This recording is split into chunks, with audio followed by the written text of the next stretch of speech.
ain't nobody man enough to feel the pain. And you could be next, you better give respect. Cause ain't nobody breaking this redneck. No, they don't want none. No, they don't want none. They don't want none. No, they don't want none.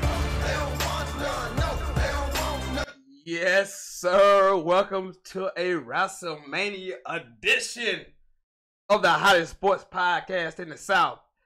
The best damn sports podcast, period. Welcome to... Do you feel the vibes?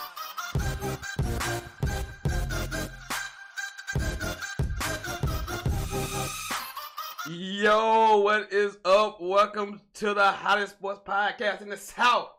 That's right. You know what it is. Sentell, right here live on YouTube. I'm your host, the one, Wesley Sentell. I am also broadcasting live on Facebook for the first hour. I've been doing it for the last few weeks. But if you're watching on Facebook, thank you. Thank you anyway. Thank you. Appreciate you. YouTube, as always, glad to have you with us. Hey, great show today. Obviously, the Final Four is this weekend. We're going to get into all of that. We're going to get into this Mike McCarthy, Aaron Rodgers drama. Bad Girls Club is Real Housewives of Atlanta. It's all of that love and hip hop. All that good stuff y'all like to watch with all that drama. And then we're going to talk about, obviously, WrestleMania in the last hour of the program. And to help me do all of that, help me break all this down and talk about all of this good stuff in the world of sports, is none other than my main man. He is back in the building. The one and only Wentz Woolridge.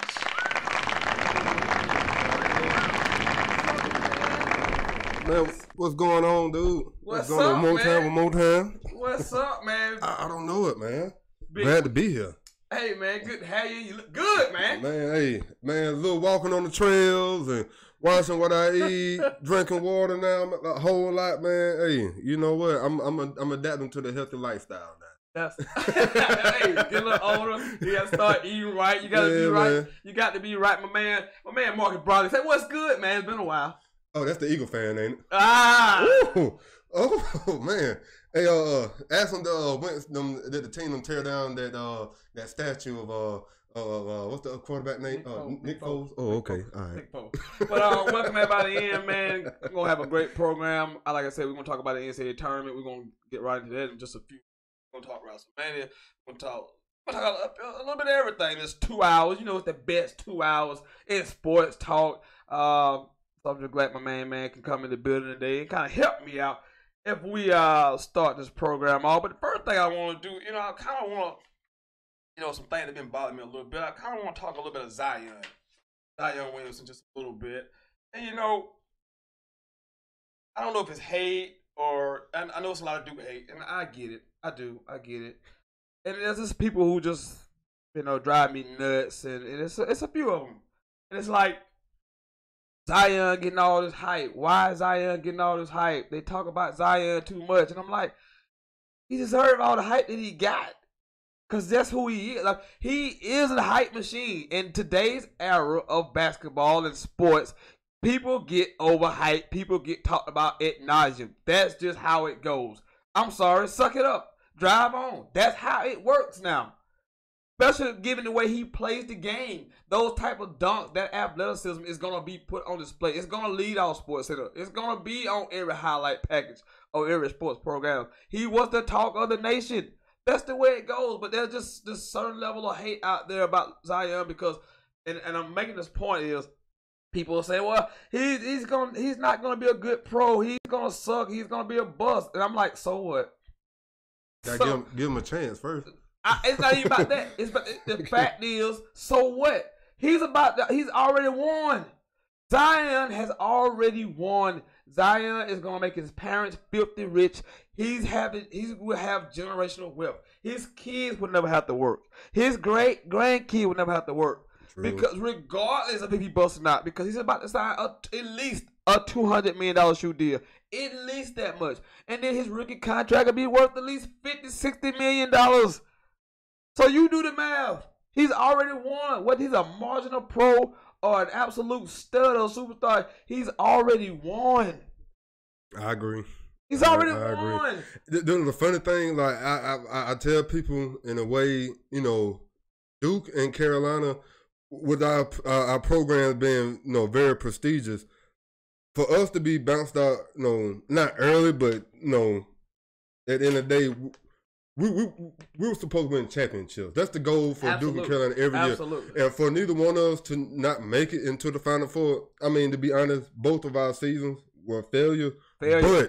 But Zion was not a failure. Absolutely. I don't care what nobody said. I mean, I'm not the biggest Duke fan in the world, but I will say this. When they was playing, I made sure to tune in for Zion because the boy, I mean, he was a monster in that paint area, man. He was averaging like, 20 plus points in the paint every game. Every game. I mean, he's shooting a high field goal percentage because he was getting the paint so regular. But the negativity of the hate, I'm like, it doesn't matter what he does at the pro level because he's already won because he made himself to the number 1 overall pick. Yeah. Clearly the number 1 overall pick. Yeah. And I don't know going into the season if many people thought that. I knew most people thought he was a great athlete. And me included. But what I found out was he was actually a good basketball player. Honestly, I had him ahead of RJ, like from the get go. Like no disrespect to RJ, but I had him, I had Zion ahead of him just because. I mean, even when you watch him play, like he's cool. You know what I'm saying? Like he had it, and that's why. and I kept posting on Facebook that I would take Trey Jones and him, and the reason was because they were made of the right stuff. And you can already see the moment was never too big for those guys. Yeah. Those guys always just brought it every time, and then the pressure was never. Trey Jones is a defensive specialist. That guy is going to make some NBA team very proud. Well, I hope he come back to school. I don't think he's ready yet offensively to be there. But I mean, to keep this on the subject of Zion, I'm just so sick of the hate. And I guess most of it is Tar Heel fans. Oh, he's gonna bust out. And that's the reality of it. You know, Tar Heel fans are the one who said that. But I'm telling you, I can't disagree. Zion has won. Zion is gonna be the number 1 overall pick, and I don't think many people thought that was the case. Most people had RJ. Clearly number 1 pick going into the season. Now it's clearly Zion and everybody else. Yeah, and he's gonna get he's about to get a $200 million shoe deal. Yeah. Easily. He's won. So whether you hate or not, he's won. He might have lost the battle, but he won the war. He won. He has won. I mean, I don't get the hate of Zion, and what, like I say, and it I guess because he's not if you don't go to my NBA team, I don't care what he does in the NBA. I just don't because he's not my team, so it don't matter to me. But the man has won, and it's just great to see somebody from this area be the face. Was the face of college basketball. Was the absolute face of college basketball, and maybe in the NBA, depending on how things work out. But he was definitely the face of basketball in college this year, without even question. Moving it on. I guess it's a good segue. We're gonna move on and talk about a little bit of college basketball. The Final Four this weekend in Minneapolis, Minnesota. Auburn taking on the number 1 seeded ranked Virginia Cavaliers against the 5th ranked Auburn Tigers. Virginia advanced to the Final Four by beating Gardner-Webb, Oklahoma, Oregon in a classic game against Purdue. Auburn gets here by beating New Mexico State, Kansas, UNC, and Kentucky. Let me say that again. Kansas, UNC, and Kentucky. That alone should get you a trophy. That just got them to the Final Four. Yeah. That's one of the matchups. The other matchup is the Texas Tech Raiders taking on Michigan State. Michigan State got here by beating Bradley, Minnesota, LSU, and Duke. And Texas Tech beat Northern Kentucky, Buffalo, Michigan, and Gonzaga. But before I get dive into the game, I just want to kind of ask you, of those 4 teams, who has the most surprising run to the Final Four in your estimation? It's obvious, Auburn. I don't think nobody. I mean, as a Carolina fan, I had the, Blue Devils in my, inbox, and oh man, y'all going down this week, man. And I'm like, have y'all even watched Auburn play? No, but we just, we hate North Carolina. I'm like, okay, whatever. And I took some time and sat back and watched Auburn highlights, and I was like, wait a minute. we might have a problem. We might actually have a problem. The one thing that scared me the most, which scared me about playing Duke, was the transition. Defensively, Auburn is probably one of the best defensive teams in this final. Probably the best defensive team in the Final Four. Transition scared the crap out of me. I just knew they got in, turnovers. Them boys can run. They up and down that court. And just for being North Carolina, Kentucky, who else Kansas. Like, I mean, you think about like those three teams right there are rich with championships. Blue bloods of college basketball. Yes, Auburn might become, that in that class. They might be, join that class. I just want to throw something out there. Bruce Pearl is their head coach. I just want to throw it out there. And I am a Bruce Pearl fan. I know you know me for a while. I love Bruce Pearl, but I have to agree with you that this Auburn run is certainly surprising, given how much they struggled early this season. Now they did come on strong late. They won the SEC tournament, and I guess that has propelled them. But again, when you see them beat Kansas, UNC, then the Kentucky game, they win. Their big man has ACL during the game. Yeah. Well, the prior game, I'm sorry.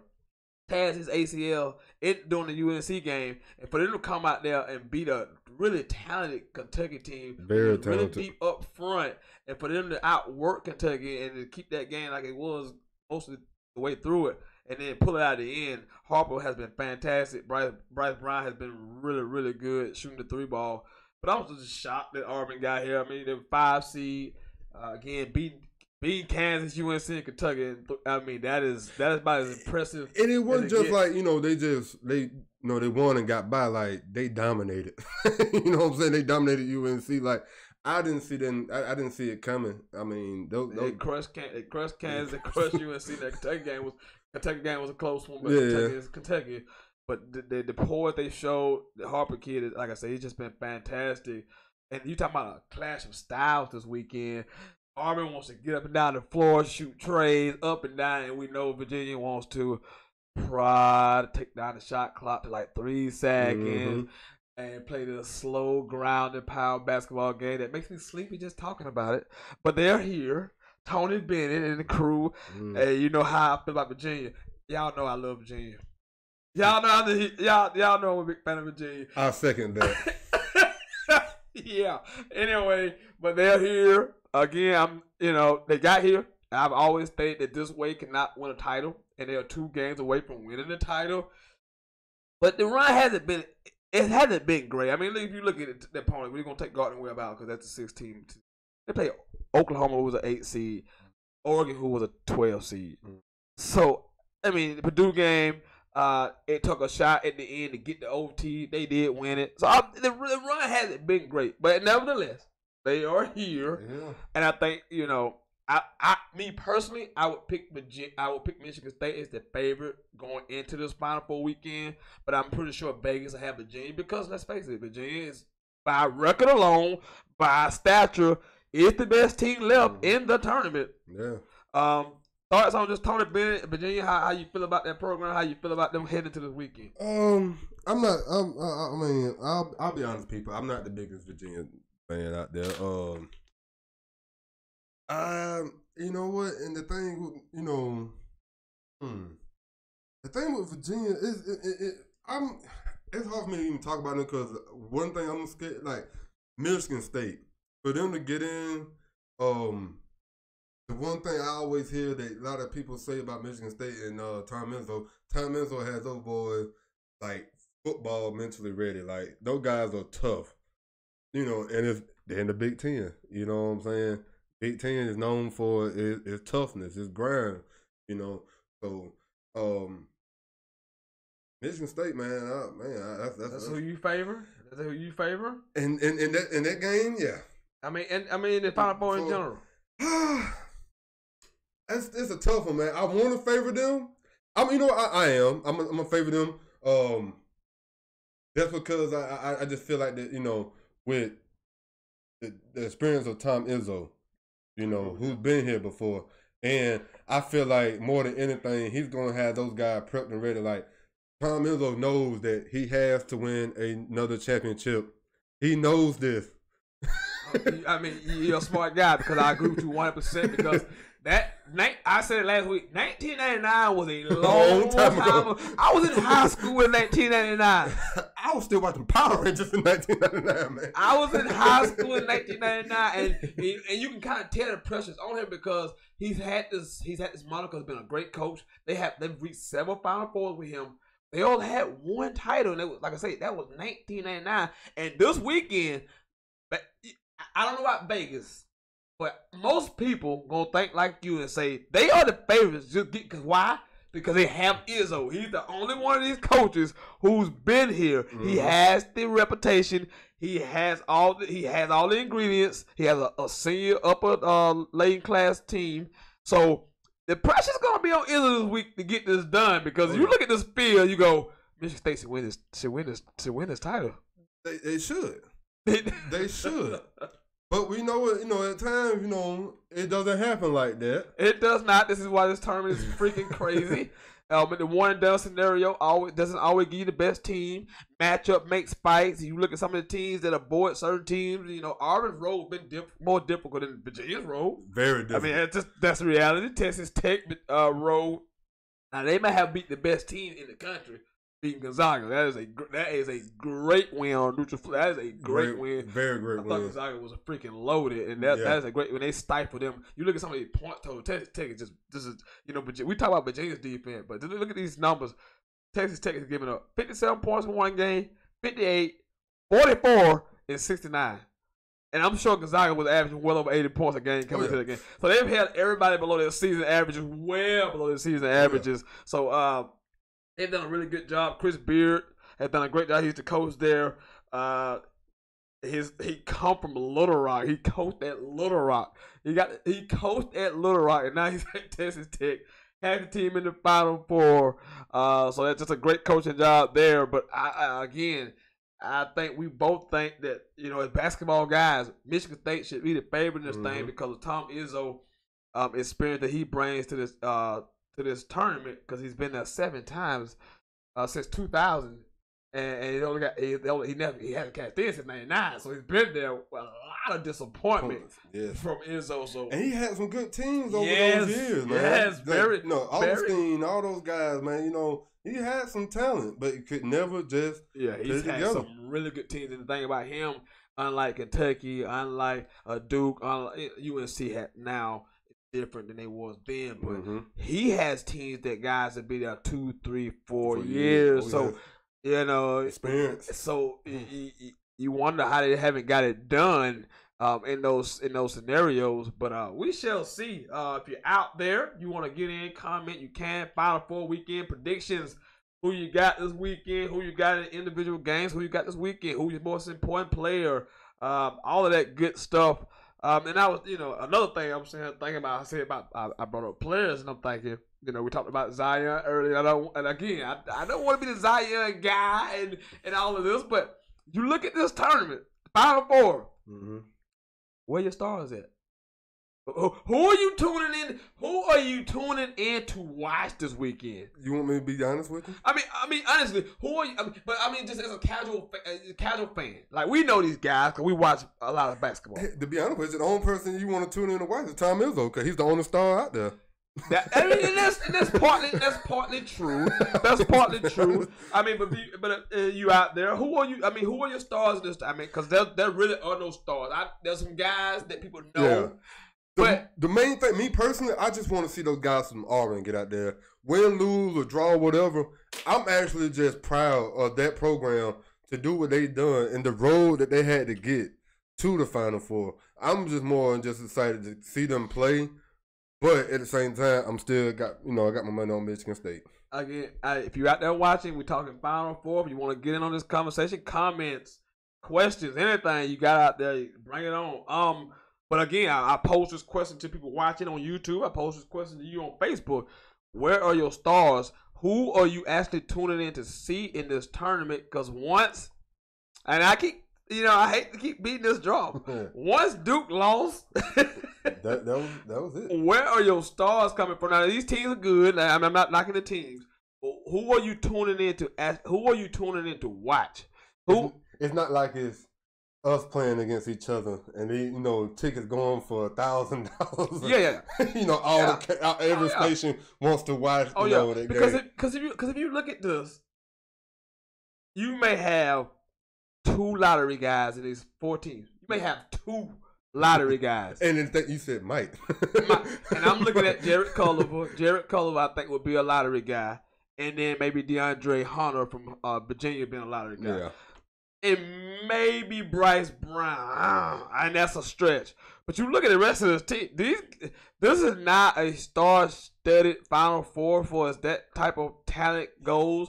So, again, I ask, who are you tuning in to see? It's just individual players. Who are you tuning in to watch? I'll tell you what, it's always this thing. This is what I love about the NCAA tournament. Like, you got your mindset thinking like this is what's going to happen, and by the Final Four time, it's totally different. Yeah, I mean, it's always that way in this tournament. That's what makes this tournament special. Yeah. Again, you don't always get the best team, and the styles kind of dictate.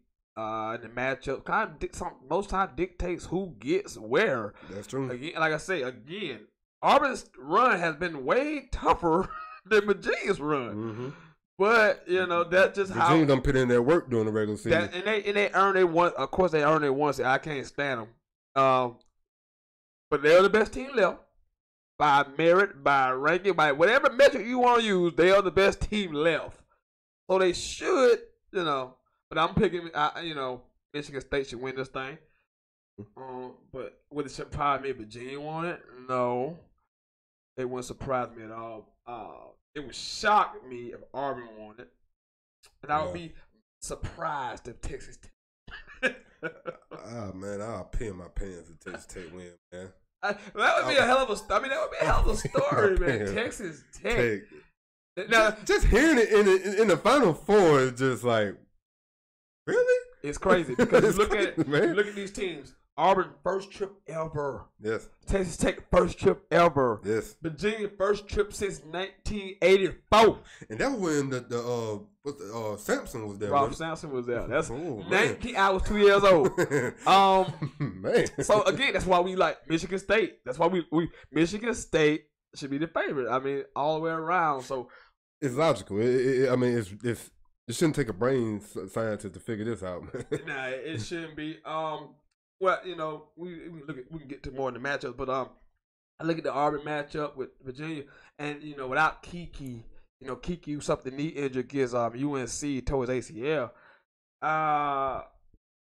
It's rough, man, because that's like one of the only big guys they have, and Virginia has a big guy. They call him Mama Duke, and man, he is a man. Now his offensive game is terrible, but you can't move him off the block. I saw him in person live.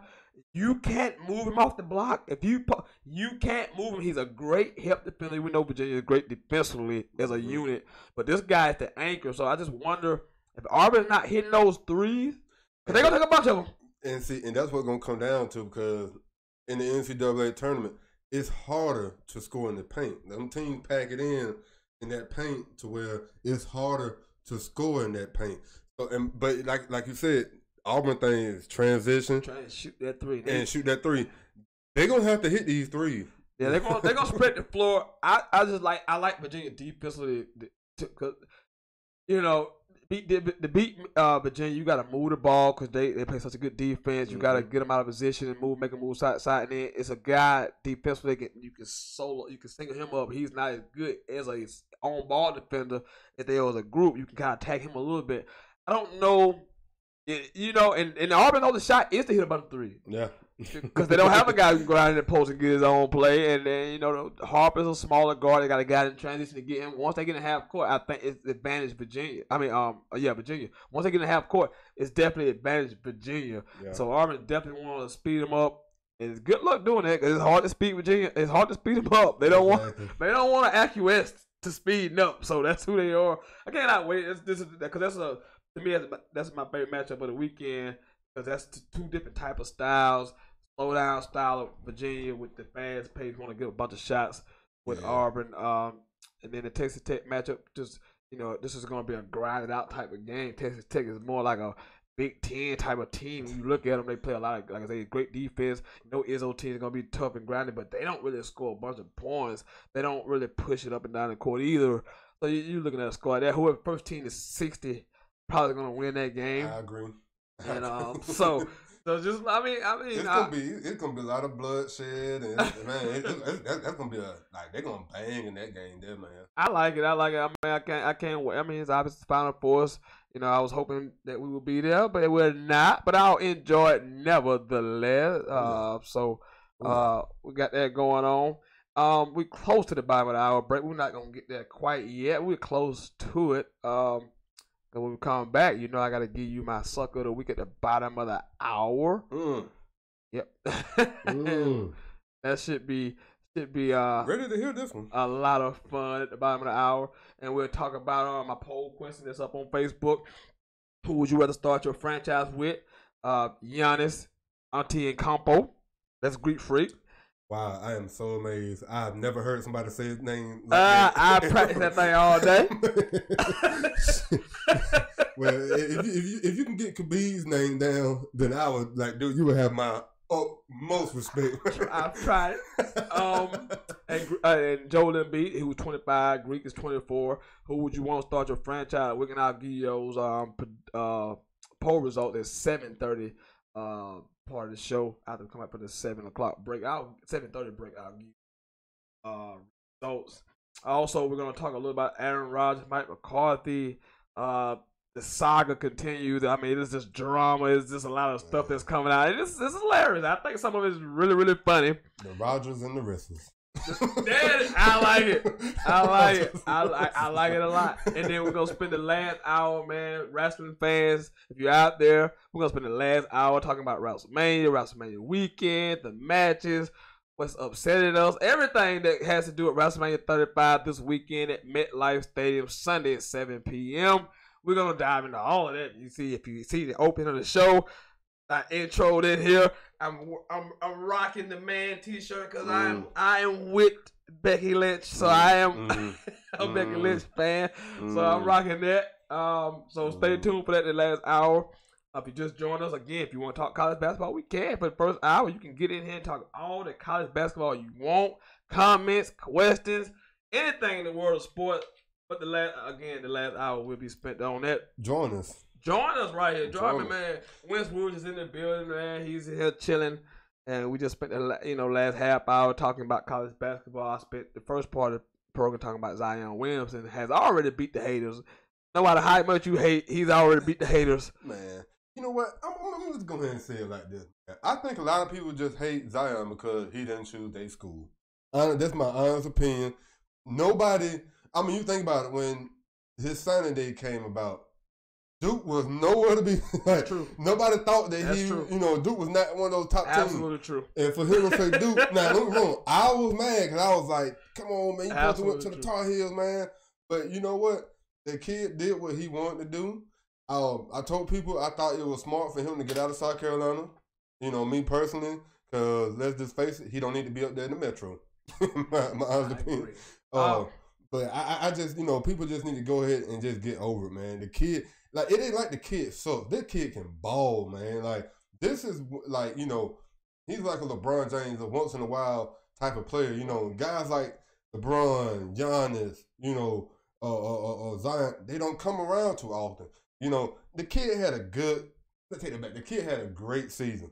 I'm not going to take nothing from him. The kid can ball. He had a great season.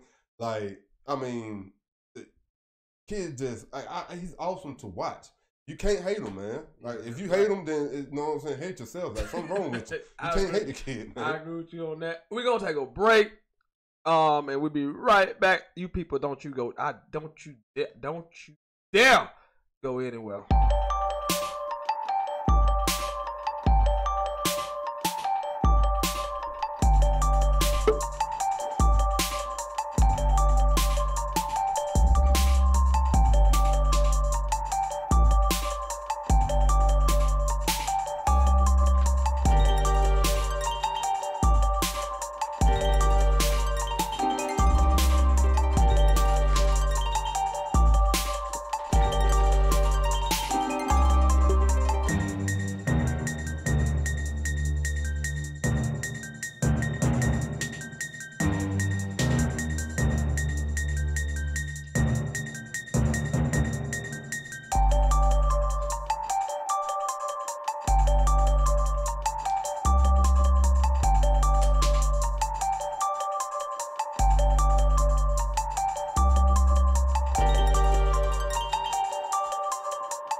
Yes, sir. Yes, sir. We are back from the break. As you can see by your monitor, if you're watching on YouTube, you can already see. You can already see what's about to happen.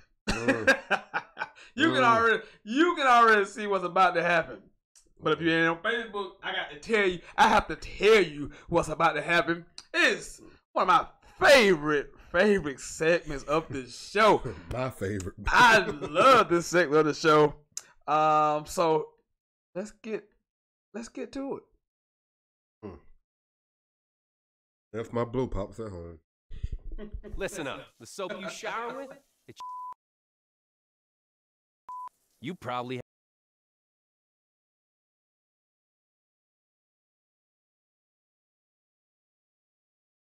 Can you dig it, sucker?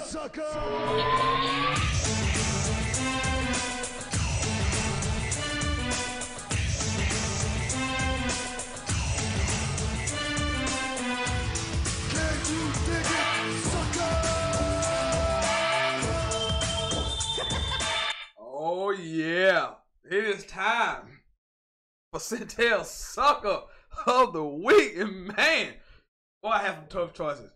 I narrowed it down to one, but there may be an honorable mention right after my Sucker of the Week for another Sucker of the Week, and I'll get to that in just a few minutes. The last couple of weeks, I've had multiple suckers. This week, I have a Sucker of the Week. Just one? Just one Sucker of the Week, and it goes out to University of North Carolina's women's basketball coach, Sylvia Hatchell. I hope I'm saying that right. I don't care if I say it. Honestly, Sylvia Hatchell, Hall of Fame basketball coach for the women's basketball team, North Carolina Tar Heels. 67 years old, born and raised in North Carolina. 67-year-old, Caucasian lady. Yeah. Well, apparently, at a recent North Carolina practice, Sylvia was quoted by her players and some of the parents as saying, and I quote,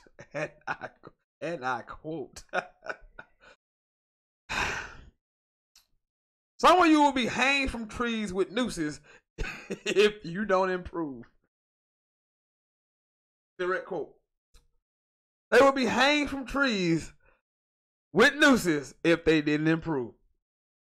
Now, she has come out and disputed this claim, saying that she would never use such language. She would never say such a thing. But parents and the players have all came out and said what the report stated is true. And if it is true that Miss Sylvia Hatchell said that they should be hanged from trees with nooses in this 2019 era where 67 years old, you should know better. Yeah. That was going to be taken because I'm pretty sure most of our players are African American. As most teams. All right. Most teams. And I'm thinking about age is 67 years old because she said 7-year-old old born in North Carolina. North Carolina has a history of hanging people on nooses. I'm pretty sure they do. They have it is the South. This is the Bible Belt. No, yeah. I bring up my age because it's important because she should know. You know better. So, if this is true, Hall of Fame or not, she should be fired immediately. Agree. Again, she has come out and said this. She didn't say these things, but I do not believe her. And I'm going to stick with the players, and I believe every word they said. Because that's something you just don't make up. You don't put it out the air. You don't hang out from trees with nooses. Because they're so specific with it. Because you can say, just hang from trees. No, they say, hang from trees with nooses. That means you're going to take a rope, you're going to knot it up real good. Yeah. And you're going to put it around my neck and hang me from a tree. Yeah. So, blink. Yeah, so I don't believe that is the case to be. And for these actions, Sylvia Hatchell, you deserve the biggest Sentell Sucker of the Week I can give you. Can you dig it, sucker? So, I told you we had some. We fought for this. Remember, homeboy, we battled for this because he had a great choice. He had an absolute great Trump Sucker of the Week. You know, his Trump was so great. I'll let him tell you who it was. As good as Sentell's Sucker of the Week was, and rightfully so, he had the right to put that out there, because I'm just want to say this to the people who I always see on Facebook and always comment on stuff talking about, why it's always got to be about race. This is the reason why, right here. If you cannot open your eyes and open your ears, that's the reason why. But let's move along. I felt like there should be another Sucker of the Week. With my choice comes with a guy who, every time something happens in the world, he seems to always show up. But when it's time to build and fix and do what need to be done out here, he nowhere to be found. The one and only Reverend Al Sharpton. Oh. And y'all probably wonder why I'm saying Reverend Al Sharpton. Why is he saying Reverend Al Sharpton? Well, today I was sitting around at the house playing with the dog, you know, just chilling. You know, being a Mac that I am. Yeah, oh God. You know, someone inboxed me and said, you need to see this video. So I looked at this video from a news channel. I can't remember exactly where it was, but it did a story about Al Sharpton. And y'all wondering, okay, what's the big deal? Well, it's been reported after all these years, our beloved Reverend is a beloved rat. And when I say rat, I mean snitch, turncoat, informer. I'm not about to sing the song, but it was brought out today that Al Sharpton has been the FBI informant for years. Back when his hair was black, jet black, with the mustache, when he was fat. Okay, I'm just put it like that. Fat Al Sharpton. Yes, fat Al Sharpton. Can't believe it. I was like, what in the world? Why Al Sharpton? What the hell he doing being the FBI informant? Well, it was also brought out that back in the day, Mr. Al Sharpton was arrested in a drug sting.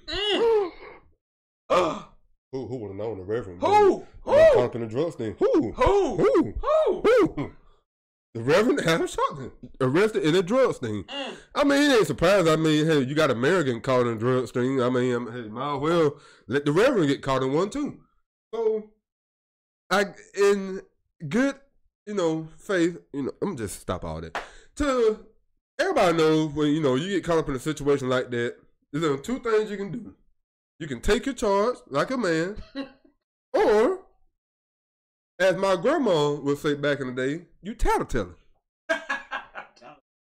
Well, Mr. Al Sharpton chose door number 2 and decided to be a tattletale and walk around with a wire. Yes, this man wore a wire. And this is not made up. This is all on the news and stuff now. Speak on it, son. I gotta speak on some more, man. Because at the end of the day, if there's one thing that I hate the most, I hate rats. And just because I hate to say it like this too, he has kids, so that means he raised mice. Oh God, he's raised mice, but he did come out and claim that, the mob was trying to kill me and people were trying to harm me, so I done what was best for me. What I done was not ratting. What I done was not snitching. I'm not even consider myself an FBI informant. That's a damn lie. What you do, you're a rat.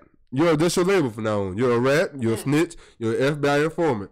And for someone like yourself, like who knows? Like it might be a whole lot more stuff come out about this. Who the hell you wore that wire around? Was it Malcolm X? Was it Martin Luther? Good. You going way back. I gotta go back, man. I'm just saying, I have to go back. I mean, hell, even Reverend Jesse. I mean, we all know. I mean, hell, Jesse wanted to cut Obama balls off one time. You know what I'm saying? So, who knows? But I just want to put it out there because I feel like all rats, need to be out in the forefront. So, Mr. Reverend Al Sharpton, you are the runner-up for Sentell Suck of the Week. Come to the front and claim your piece of cheese. Rats, snitches. What up, man? Welcome to the program, man. Sentell. I was drawing by Wentworth, man. I know it's like a unnormal suck of the week, but I thought it was amazing. I needed more information. Yeah, man. I needed more stuff to come out of that, and we're gonna get on with the program. Last night, great NBA game last night. Great NBA game last night. We had the Milwaukee Bucks defeated the Philadelphia 76ers 128-122. Just a great ball game. And the Bucks clinched home court advantage, first number one seed in the East Conference. They got the best record in the league.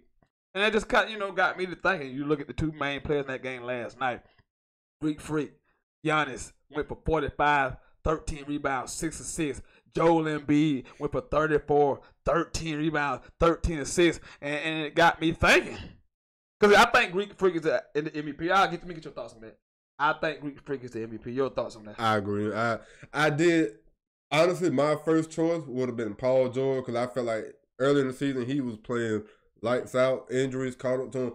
And there's a guy out there with a beard named James Harden who just let it bleed.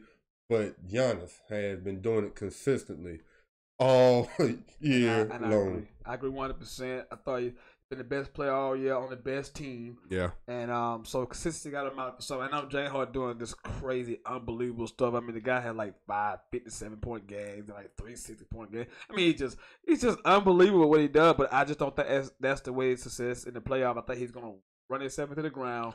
And you cannot keep playing like that, shooting as many shots as he's taking. And I mean, I just don't see that. I mean, you think about it, he goes to the free throw line like on the average, like 20 sometimes a game, man. He's just unreal at what he does. He's one of the greatest offensive players I ever seen in my life. But back on topic, we're talking about Greek, we're talking about Joel Embiid. So I posted a question on my Facebook page of who would you rather start your franchise with? Greek is 24 years old, been in the league 6 years. Joel Embiid is 25 years. Technically been in the league 3 years, but he got drafted in 2014, which makes it 5 years. So I'll turn to you, sir, and pose that question to you. If you were starting a franchise, who would you start your franchise with? Giannis. It's not even like a tough question. Giannis, the kid can do everything. Mm-hmm. He can back you down. He can pitch in that post. He can bring the ball up court. He can fast breaking.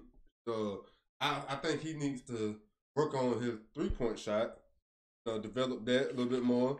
But other than that, like he's the guy like you would want to start your franchise with. Not saying Joel Embiid is a bad player.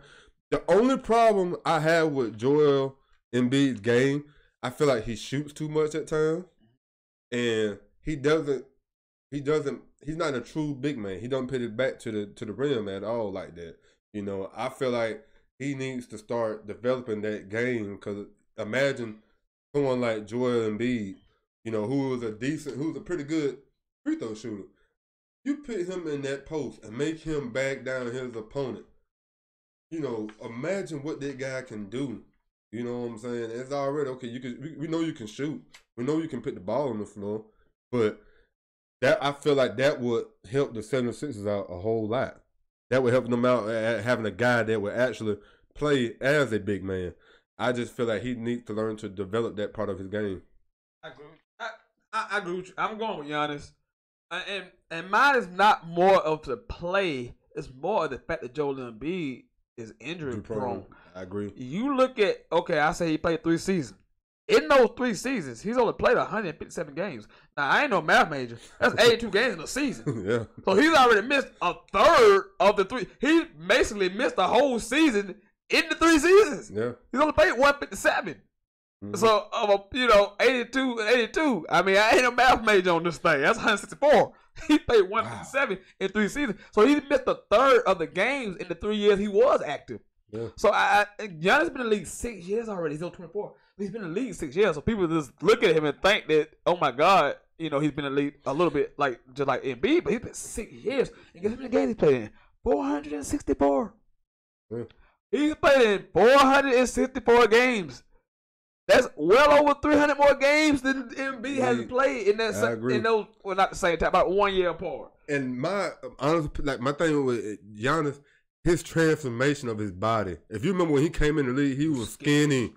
And look at him now. I was like, man, who gave you the needle, dude? You know what I'm saying? He has bulked up, but you know what? That was the best thing that he could have done because like everybody knows, like, look at Jordan. You know what it took for him to get over that hump, like over Detroit. He had to bulk up, and and finally he got over that hump. LeBron, I mean, hell, he came in the league at 245, but by the time he went to Miami, this is my opinion. I think he was well over 300 pounds. I think, and I honestly think he was on steroids. Yes, I do. I'm gonna go ahead and say it. That's why his hairline is like that now. What? No, that's called genetics. Genetics from the steroids. That's called genetics. And I can speak of a man who knows about ballers. I can speak on. Well, I'm not gonna put my head off, but I'm getting there. I'm thinning right now. D-Wade, I'm gonna say he was on it too, because D-Wade was kind of he was stocked. But I'm gonna get off subject. But yeah, Giannis, man, his body transformation, man, it helped him out a whole lot. Cause like, I mean, he's been. You think about it, he's been posterizing some of the best posterizing dunkers guys out there, man. He's done posterized Blake Griffin on numerous times, man. Who else? He's done got a bunch of people, man. Oh yeah, Greek's been awesome. Like I said, you can bring the ball, and he's adding that 3-point game. His free throw shooting has improved since he's been in the league. He's got a little mid range now. He's working on. If he can get that if he ever get that 3-point shot down, it's over. If he come before a 35 to 40% 3-point shooter, it's over. The Nets played the other night. When he gets into the open floor, he takes 2 steps with the Euro, and he's at the rim. Real already dunking on you. You know what? It took me a while.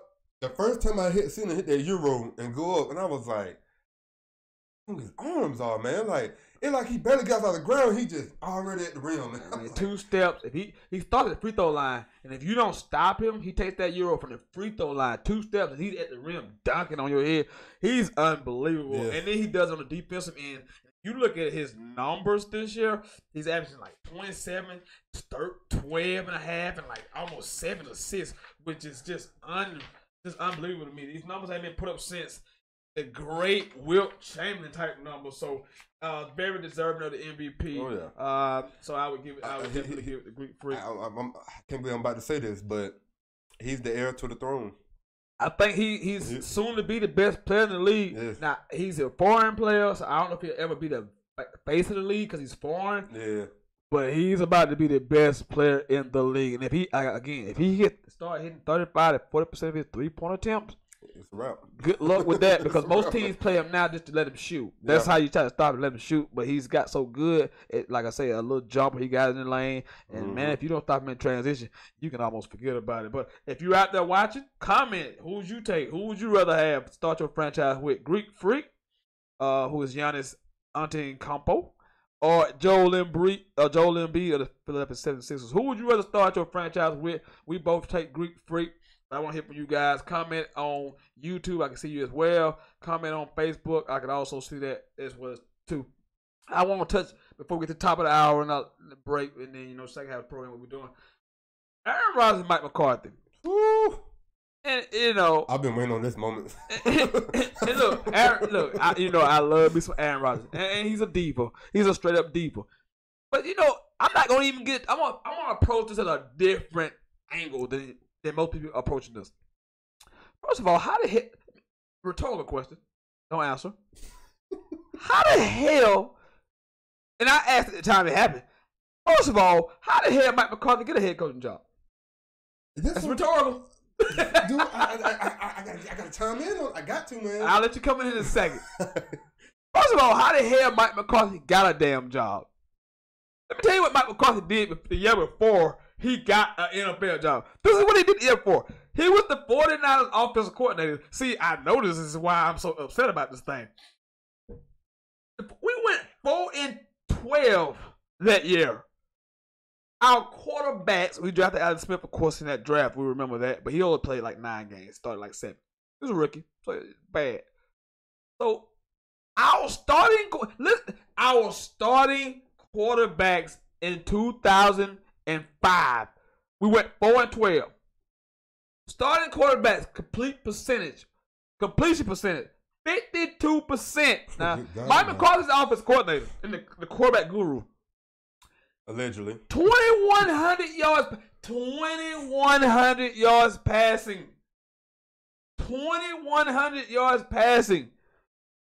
8 passing TDs. 8. 11 INTs.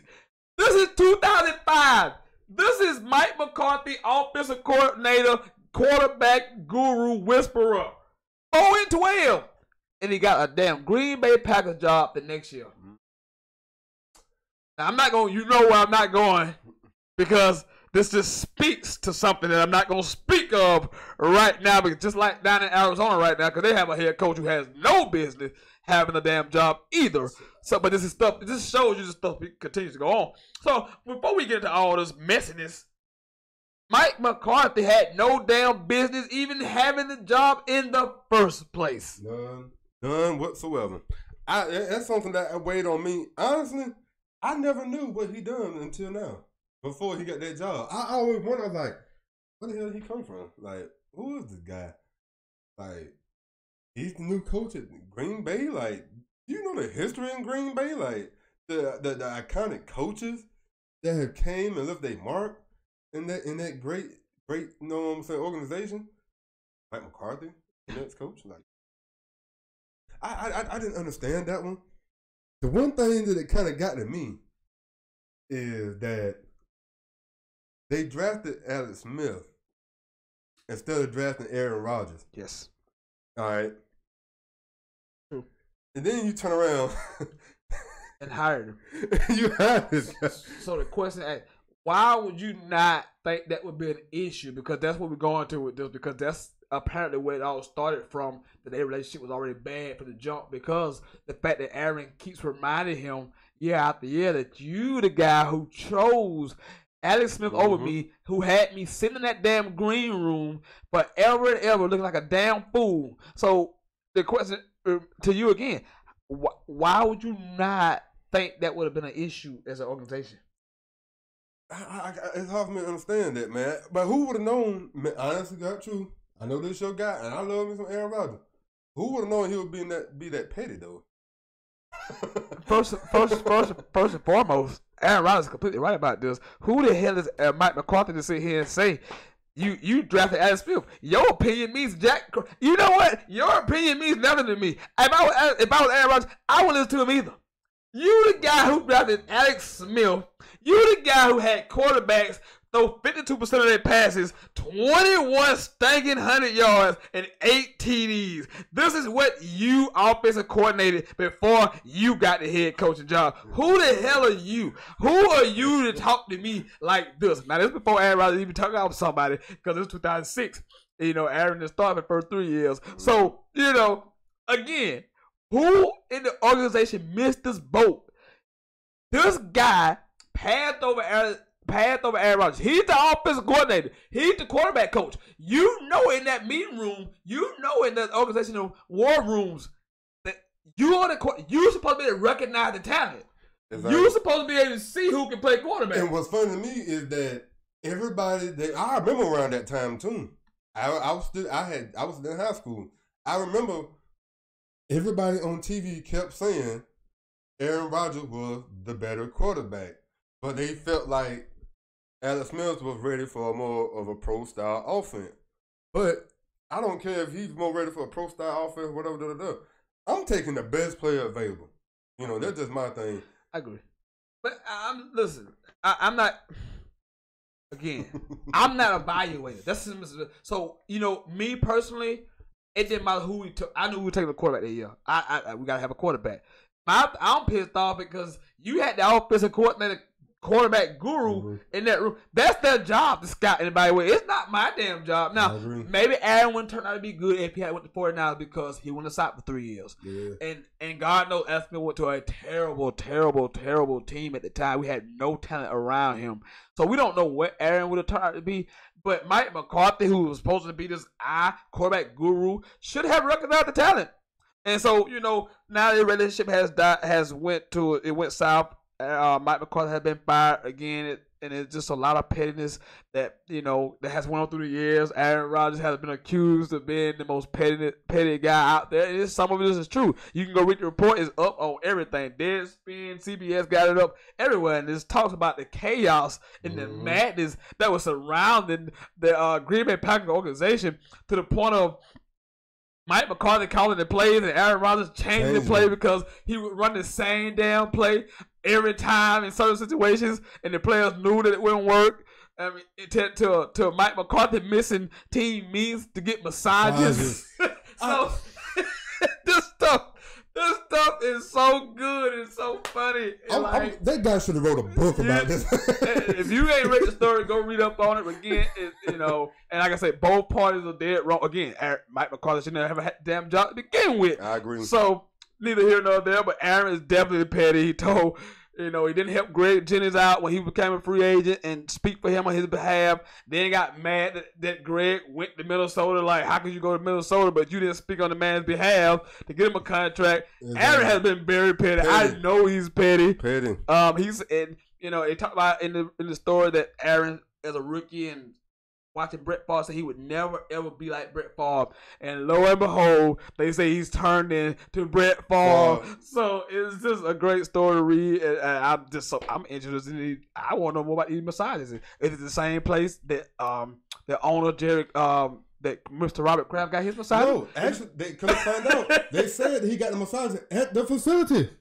At his person at the facility. Yeah. I know. That's why he was late for the meeting. He was in there getting his thighs and hammies rubbed down. Man. I'm just saying.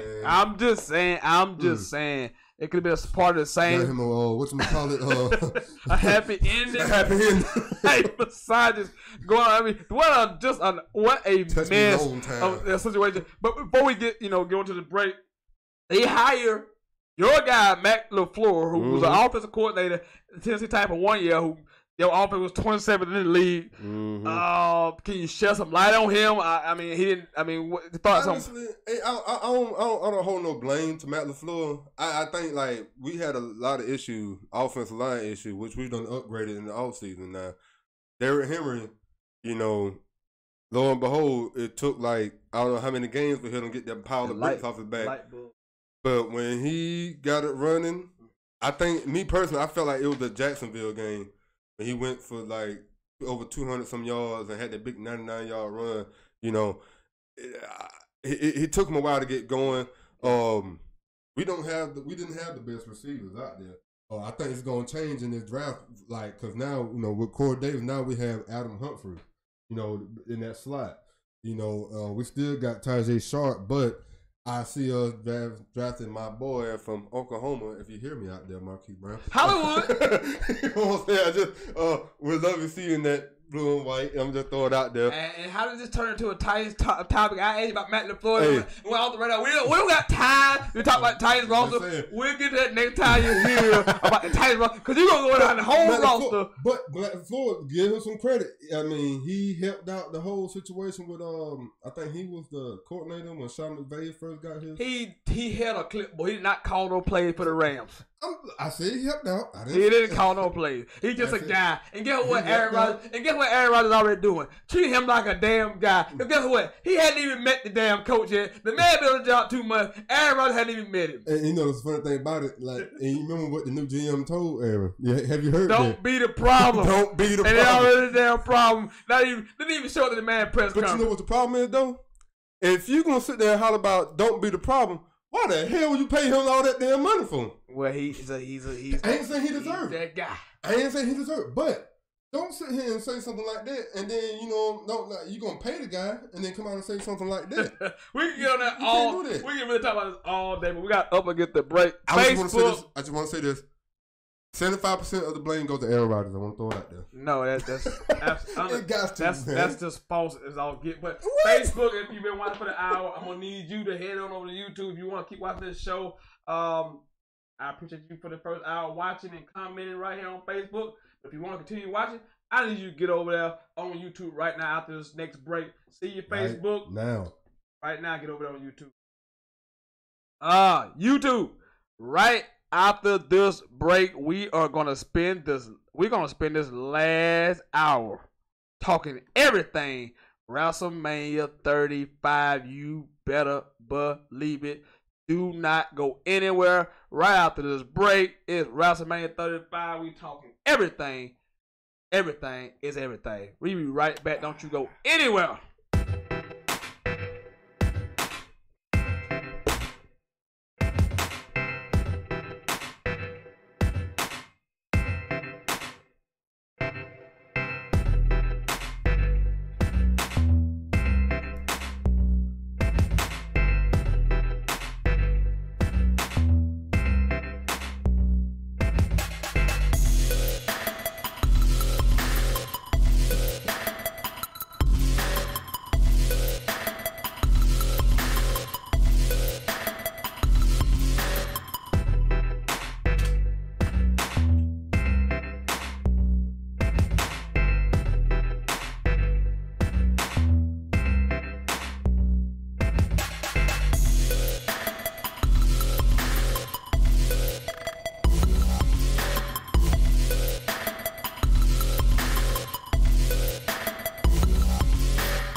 And yeah, we are back for the second half of the program. Hey, YouTube, Facebook people, I hope you came on over from Facebook. Breaking news into the show before we get into this WrestleMania talk. DeMarcus Lawrence has apparently signed a huge extension with the Cowboys, 5 year, $100 million. I told you guys it would be $17.5, $18 million a year. He gets his money. Congratulations. Well deserved. DeMarcus Lawrence. Cowboys have pennies right now because they got to pay all these good young talented players. Man, they are stacked right now. They stacked, but they got to pay all these people. And I don't know where they're going to get the money from. Yeah, but hey, we are on. We know what time it is. This is WrestleMania time. Sunday, April 7th from the MetLife Stadium in New York City. Woo! Oh, man. Cannot wait. I'm looking forward to it. And you know, it always kicks off with the Hall of Fame induction ceremony on the Friday night before WrestleMania. But this was actually on the Saturday before, so it's just different. They keep moving it. Same night as the NXT takeover. They keep moving it. Well, the NXT takeover will be that Saturday, so this is this is weird because I'm looking at it. It's at the 6th, but it could be it's at the 6th. I don't know why because that's okay. That's right. Okay, that's right. Okay, so that's tomorrow. The Hall of Fame induction. Let's go through these Hall of Fame induction inductees real quick. DX is getting in. Well deserved. Yeah. The Honky Tonk Man is getting in the Hall of Fame this year. Should have been happened, but Tori Wilson getting the women's wing. I have no idea why Tori Wilson getting the Hall of Fame. Hey, don't talk about my future ex-wife like that. I have no idea. I agree. I totally agree. I just think it's. I don't want to use that word. I can't say nepotism, but I mean she was a fan favorite. Probably one of the best divas. Back when WCW died and wrestling kind of slowed down a little bit. I have no idea. She had no business being there. You have no leg standing on. I don't remember her winning the championship. I don't remember her doing anything of relevance in the WWE. Harlem Heat. Hold on, time out. She had a segment with Sable. Again, okay. All right, not Hall of Fame worthy. Not unlike this next group, Harlem Heat, one of the greatest tag teams of all time. Dude, I'm gonna be honest with you. What I'm about to say right now, like, dude, I almost cried when I seen that, man. Like, people don't understand. Like, for guys like us coming up, we always seen the same type of wrestlers out there, and for guys like Mark Henry to get in now, guys like Harlem Heat, Booker T, the five-time WCW champion, and Big Stevie Ray. I mean, I am so happy. I'm so proud because it's well deserved. We're talking 10-time WCW tag team champion. Multiple time, double-digit time champion. I think maybe more than 10, but hey, who's count? Yeah. This is one of the most athletic teams I ever saw. The combination of speed, power, quickness, Booker T, Mike skills off the charts. Stevie Ray, the look, the stare. I mean, he looked the part. You're like, these are two badass dudes. Oh yeah, that were just rough. And they had tough. Sherry with them at the time. They started out with Sensational Sherry. Rest in peace. Well deserved. Harlem Heats get in. The Hart Foundation, another surprising great group. I think this is some kind of way an olive branch because Owen Hart is part of the Hart Foundation, so he's a part of this. I don't know if this is like. I thought it was just the tag team of Brett and the Hart Foundation. This is Jim the Anvil. This is Brett. This is Owen, British Bulldog. All of those guys are the Hart Foundation. And it's kind of sad that Brett is the only one alive. Yeah, that is the part that's gonna be kind of hard when they do the, it does Brett be by himself. Yeah. And I just don't know if Owen's wife is ever gonna come around to letting Owen. But this is like Owen is really getting in. He's part of the Hart Foundation, so he's kind of getting in. Yeah. But I know his wife, I think his name Martha. She's kind of been always against letting Owen in. She never got over with the accident. I understand, but you know what? If Owen was alive, he would accept that. You know what I'm saying? Taking away what happened. I think Owen would take the exception of joining the WWE class Hall of Fame class, and it's well deserved because he got to be in there, man. I mean, as far as like in ring talent, like Owen's probably like one of the best of all time.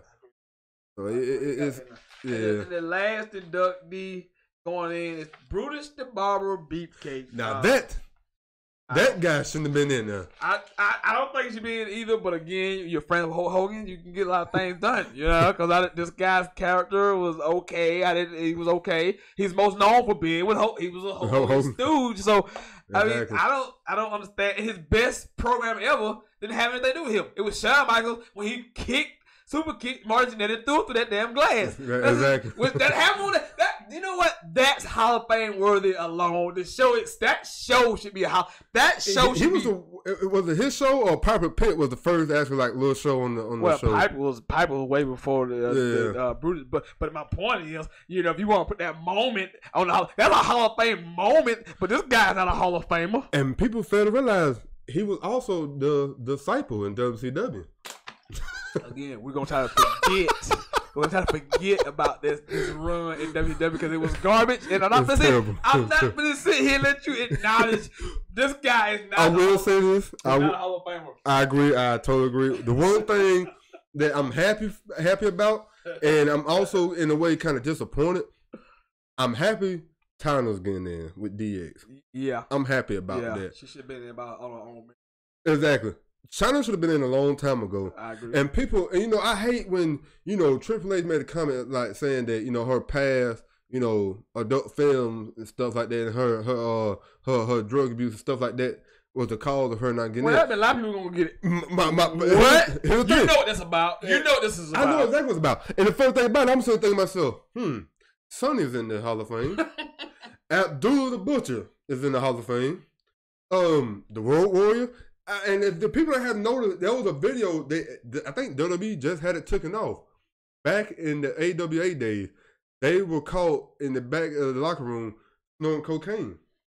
And I believe most wrestlers was on cocaine back then. Yes, or some kind of type of speed because, again, we know it. We're not going to, we on this subject, but a guy came out recently, the host of this TV show, I can't think of his name. He kind of criticized the WWE. John Oliver. And he should. I cannot believe they have, this is still going on in 2019, the kind of lack of insurance and all the stuff that's not allowed and to those guys benefit right now. It's just shocking to me that it's still going on. It's still, and that's the thing, like, that's the one thing I hate about Vince. Like, honestly, I feel like if you're John Cena or Roman Reigns, he's going to make sure you're taken care of. Yes. But if you're somebody like, I'm going to just throw a name out. Tyler Breeze, who he's a hell of a talent, man. The kid can wrestle. But if Vince don't care about you, he don't care. And I mean, it's crazy because you're making all this money going over to Saudi Arabia. Saudi Arabia for the Crown Jewel pay-per-view. Man, making money over fist, man. Exactly. And then like you got the new deal with Fox. Big deal coming to start this fall. Exactly, man. It's like y'all making all this money. It's shocking to me that you don't even have insurance for your employee. How does it even like pass for labor law? Like that was he was thinking, like how is this even allowed in 2019 when you don't even allow insurance for your guys in a sport where you get hurt countless number of times because you're on the road over 300 days a year. And guys wrestle hurt like that's why they have to, because they have to feed themselves. They can't even sit down and take a break because there's no pension, no workers' comp type deal where you can take them days off. Jesse the Body Ventura was the only wrestler on record who to this day he was the first one to get a royalty check from Vince. He took Vince to court, and I never forget. Vince got mad at him about something, and he looked at Vince. You know what? If all these guys are too stupid to try to set up their future, then so be it. I ain't got nothing to do with that. I think he's part of the actors something where he gets free health care and all this stuff here, and on top of that, he gets royalty checks from Vince. So you say what you want to say about Jesse, but he played it smart. You see, I think a lot of times you see the guys who's outspoken. Those are the guys that kind of you see disappear. Like a CM Punk is very outspoken and not gonna let you get over him. And them guys don't laugh because Vince just want guys to be robots and machines, man. But we way off topic. Let's kind of get into the extravaganza itself and go through this card and talk about some of these matchups and what we're looking forward to this weekend. Maybe what we think is on the outcome gonna happen. But first match that's on my list, and I just kind of did these. I didn't kind of like importance or nothing. I just went down. Bobby Lashley versus the Demon Finn Balor for the Intercontinental Championship. Interesting, because I've always been a fan of Bobby Lashley. Despite what people said about him, I've always been a fan of, because, I mean, his first run, they threw him out there too early in that main event scene. It was too early. I felt like they tried to make another Brock Lesnar too fast. You know what I'm saying? He left, did the MMA thing, which he was successful at. People, he ain't like Brock. He didn't go to the UFC. Well, he went to the next best thing and went 15-2. He dominated. So, and one of his fights that, he got screwed out of, because he literally beat the crap out the guy, had him leaking and swelled up, but he ended up losing. But I'm a big fan of his. I honestly feel like he has gotten better. Like, Bobby has gotten so much better. And I think he works good as a heel. Yeah. I honestly think he does. I also think that this is going to be the end of the relationship between him and Leo Rush. I think it is. I think it is. The hype man, Leo Rush. Hey, the man of the hour.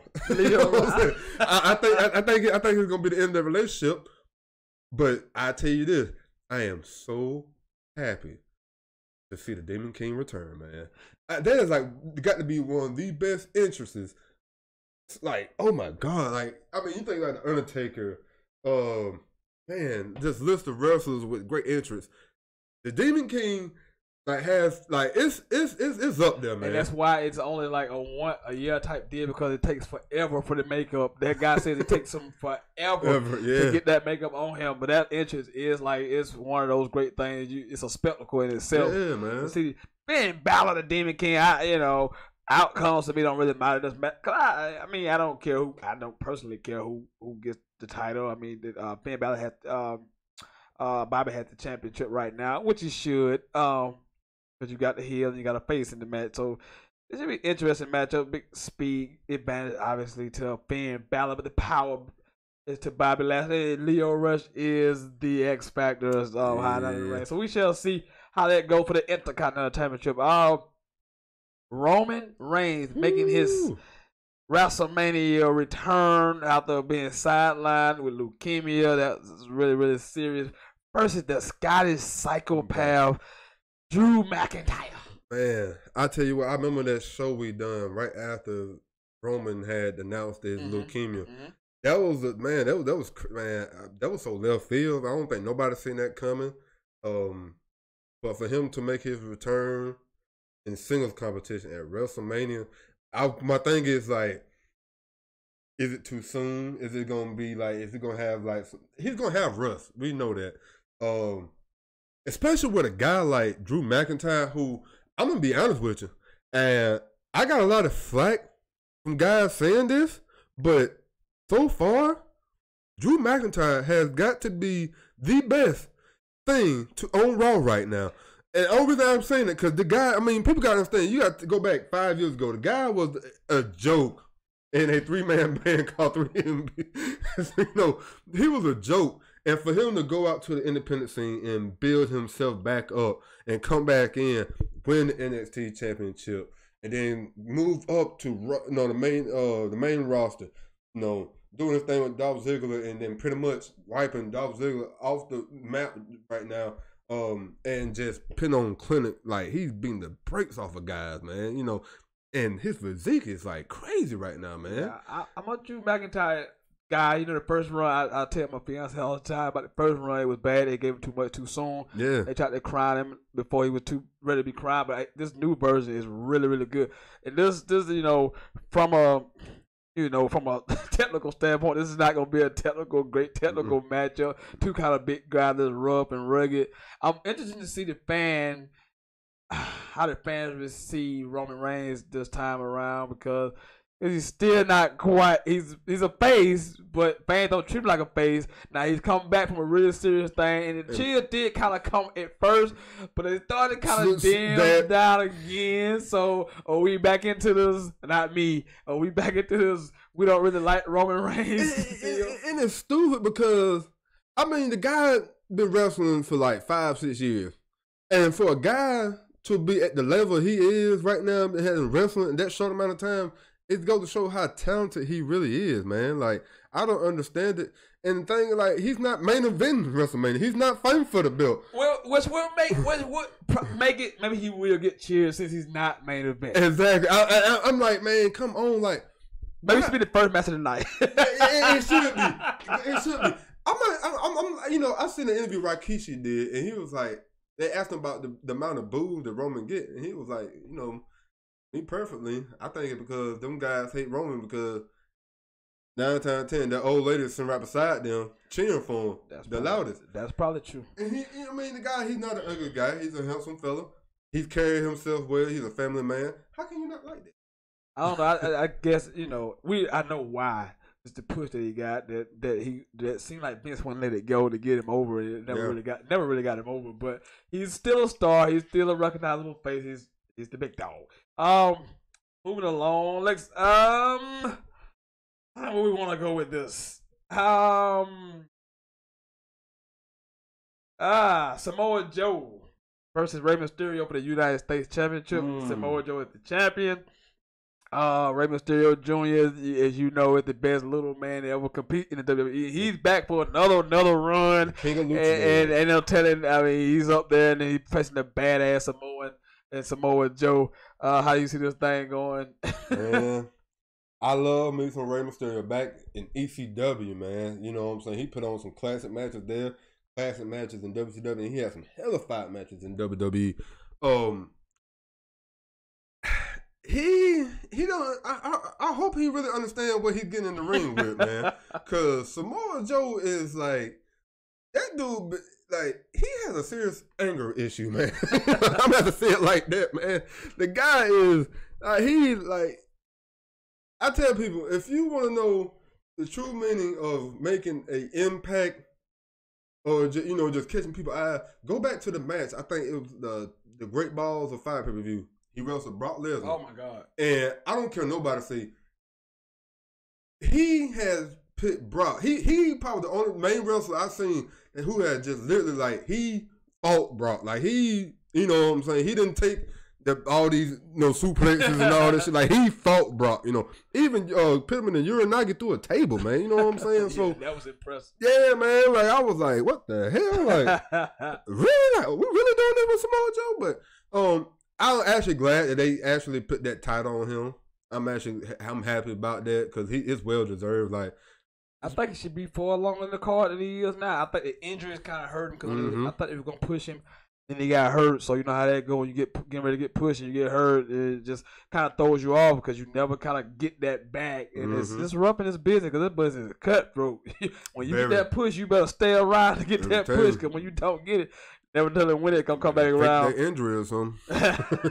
Where we going with this? Oh. Women's Raw, women's tag team titles are on the line. Bayley and the Boss, the champions, versus Belle Phoenix and Natalya versus the Iconics versus Nia Jax and Tamina. I personally like Sasha Banks if she was on her own and a heel, but this is what the WWE has given me, so I have to deal with this. I've been saying this for almost 2 years now, man. She works better as a heel. But I just want to throw this out there. And I don't want to sound like a hater, but why the hell the Iconics in this?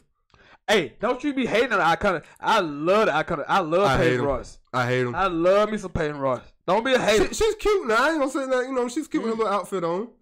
But why the hell they in this match? Man, the Iconics are the best tag team on SmackDown.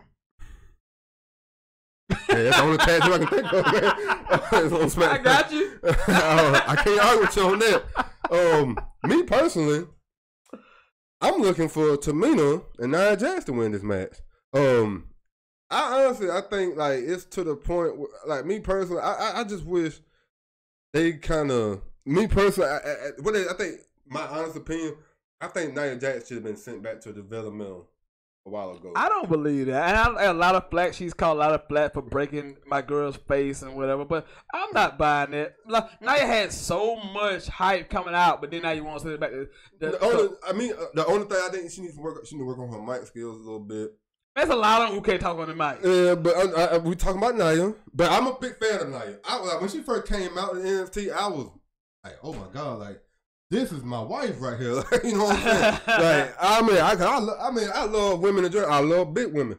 And she is a beautiful big woman. I love that about her. You know what I'm saying? She's beautiful. And she would go out there and literally kick your ass and shit. You know what I'm saying? Acts are true. So, and also Tamina. For her to be on this roster for, it seems like almost 20 years now. Forever. Like, I just wish they would, you know, kind of push her in a way, you know what I'm saying, put the belts on them. And I think that this will be the night. I don't think so. I think they keep it on Bayley and Sasha. You had this long build up with them. You never broke them up. Sasha never turned heel and punched Bayley in the face. It was times where you thought they were gonna turn. Bayley they didn't go to counseling, which was the stupidest one of the stupidest thing I've ever seen in my life. I think Belle Phoenix and Belle Phoenix being in the match is an awesome ad. You get to see the Glamazon compete again. I love seeing the Iconics in it. And I mean, Nia and Tamina bring that power and that strength, but Bayley and Sasha Banks as individuals are the like top 5 female wrestlers in the world. And Sasha Banks, I'm not sure she ain't the best because that's the Boss, and I'm with the Boss. That's my number one women's wrestler. I'm with the Boss, but I think they keep them on them. Especially this 4-way matchup. If it's 1-on-1, maybe. But I think here's the thing now. If you notice, like in weeks leading up to WrestleMania, all right, whoever interviewed Sasha, like Sasha is like this close from like snapping on them. Bayley has to kind of cut off. Part of me is like something's gonna happen.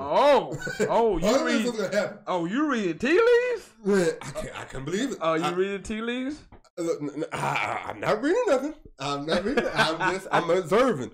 But it just, I feel like me personally, I felt like this WrestleMania should have been a WrestleMania where them two should have went at it 1-on-1. Well, they caught that bridge too late once they threw the titles on them. I mean, I don't know what they're doing with them, and you know, sometimes I get so fed up with the storyline, but you know, we that's another topic for another day. I agree. Next matchup, farewell matchup is the last match for the great Kurt Angle. He's gonna take on Baron Corbin. So what are you looking for in this matchup? Kurt probably gonna go out on top, but hey, what are you looking for? Thoughts on Kurt Angle though? You know, in a great career. I'm gonna say this first. A lot of people have been giving WWE flack because they, you know, Baron Corbin got the pick to be Kurt Angle's last opponent. A lot of people and also myself, I wanted to see Kurt Angle versus John Cena. I felt like it was only right because John Cena, went against Brock Lesnar, but Kurt Angle in his first match. Yeah. And I only feel like it's right if that's how it ends. You know what I'm saying? But I can see that. Yeah, man. But it is what it is. I'm Kurt Angle. I feel like Kurt will get his revenge on Baron Corbin and make him tap out. But Kurt Angle, man, we talking about me personally, and this is my personal opinion. The greatest attitude wrestler of all time in the Attitude Era. I feel like he was the greatest wrestler. Then coming from a guy that went straight from the Olympics to come in to the WWE to work the mic like he did, to put on the matches like he did. Hell, the comedic side of Kurt Angle, like, cause people don't talk about that a lot. People don't talk about that. Like, you think about it when he had these statements with the Undertaker, the American Badass, and I think he damaged Undertaker's bike, and he went into the back and got the little scooter. Kurt knew how to play his role. Yeah, man, you know what I'm saying? And I mean, I just felt like, especially when he went into the whole wrestling machine angle, like I was loving Kurt Angle then, man. Like, to me, there will never be another Kurt Angle. I feel like Chad Gable will, he's not gonna be Kurt, but I feel like that's who they, in a way they kind of. Let me say this, but okay, but Kurt man, he's going out on top, one of the best of all time, man. Man, I'm just, I honestly felt like it's been too long. I felt like he should have retired already. I thought he should have retired 10 years ago. I mean, especially after the neck injuries, man, he's very stiff now. He can hardly move. I agree. So he can't even stand up straight. Yeah, I thought he should have retired years ago, but you're right. And late 90s, early 2000s, Kurt was a stud. Man. He put on 5-star matches. The matches with Brock Lesnar are just great. The Chris Benoit matches. I think that was his best opponent ever of all time. Those matches were just sensational. Classic. And he was really, really good in ring. He was really good. He was solid on the mic. Like I say, he was just a good all around. His character was really good. He did a good job with his character. I also feel like WWE they didn't handle Kurt coming back to the WWE. I mean, pin him in the general manager position. I can understand that, but as far as everything else after that, I felt like WWE dropped the ball with Kurt Angle. I don't know how much you could have did with him, but I'm glad he got Hall of Fame. At the same time, don't let Stephanie come out there and just. And that's another thing. We got to take a break. Is she a damn heel or a fucking face, man? She's a face. We gotta take a break, a last break of the program. Don't you people go anywhere, man. We be right back again in about a minute and a half.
Yep, and we're back for the last half hour of the program. We're talking all things WrestleMania, going through the card, going through our grievances with the damn storylines, going through our grievances with everybody in production and the production truck. And we ain't even got to some of my biggest issues yet with some of the production and yours too? With the angles.